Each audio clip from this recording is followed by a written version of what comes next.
Hello mga love, shoutout, mga uncle, mga ate, mga kuya. No? So ito na naman tayo sa ating isa na namang episode ng ating video ngayon. So ang gagawin ko po ay magsasaing po ako ng kanin gamit ang rice cooker. No?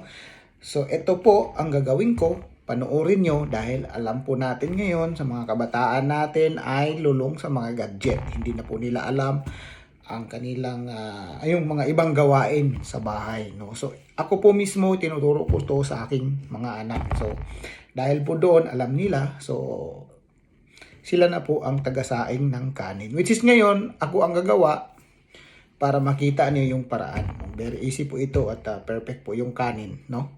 So eto, magluluto tayo at panoorin nyo at sana maturo nyo din sa inyong mga anak dahil para wala silang dahilan na ayaw nila dahil hindi sila marunong magluto. So, ituro nyo po ito, promise.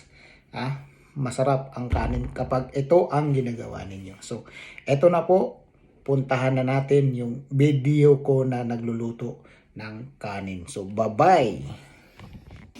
So, ayan na po, umpisahan na po natin ang pagbibilang.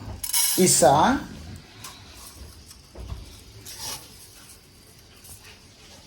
dalawa. So tandaan mga kaibigan, mga angkol, yung ginamit po nating baso, yun din po yung gagamitin natin. Tatlo, apat, lima, anim, pito, walo. Okay, so walo lang po yung sasaing natin. Ayan, pagkatapos, hugasan natin yung bigas. So tandaan yung baso na ginamit natin kanina, yun di po yung gagamitin natin na maglagay ng tubig. Yun po yung gagamitin natin na panukat. No, kung anong ginamit natin sa pagkuha ng bigas, yun din yung gagamitin natin para sa tubig, paglalagay ng tubig.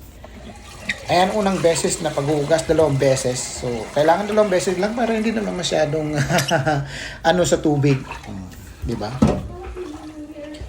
Ayan na po, imekos-mekos natin yan. So pagkatapos, kuha tayo ng parang filter. Buhos natin yung bigas dyan para kuha lahat yung tubig. Dahil kapag ka merong natira, ay medyo baka marami pong tubig yan, baka mahilaw or yung kanin natin. Ayan, lagay na natin. Lagay na natin. Tuyong-tuyo po yun mga angkol. So yun po yung basong ginamit natin kanina. Lagyan natin ng tubig. Isa.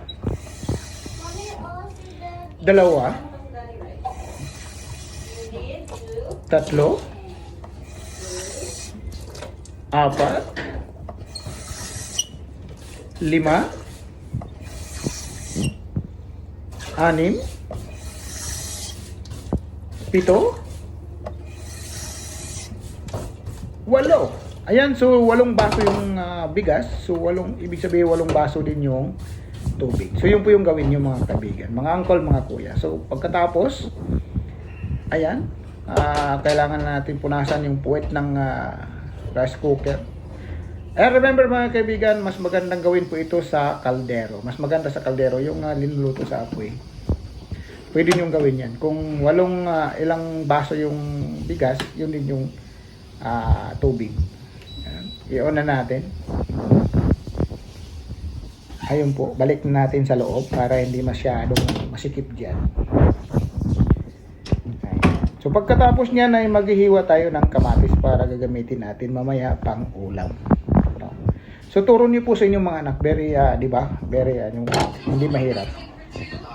So ayan na po, dahil sa atin ay kung pwede lang sa bawat kain natin ay may kamatis. Paborito po natin yan. Iwa muna tayo. Ayan, hiwain lang ng maliit. Tapos lagyan ng asin.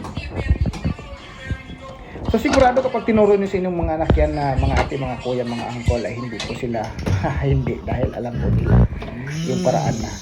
Okay. So ayan na po, luto na po. Ang bilis naman. So tingnan niyo yung kanin. Grabe. Tingnan niyo, hindi matigas. Tamang-tama. Perfect yung pagkaluto. So turo nyo, ulitin ko, turo nyo palagi sa inyong mga anak yan. Dahil yan po ang ginagawa ko. So sila na ngayon ang nagsasaing. Diba? Hayahay na ako. Pagkatapos niyan, kumuha tayo ng kanin and then ilagay natin yung kamatis. dahil tayo ay kakain na. So yun lang po yung ulam natin. Kamatis, lagyan ng konting asin. So yun lang po. Tapos magkamay. O di ba masarap?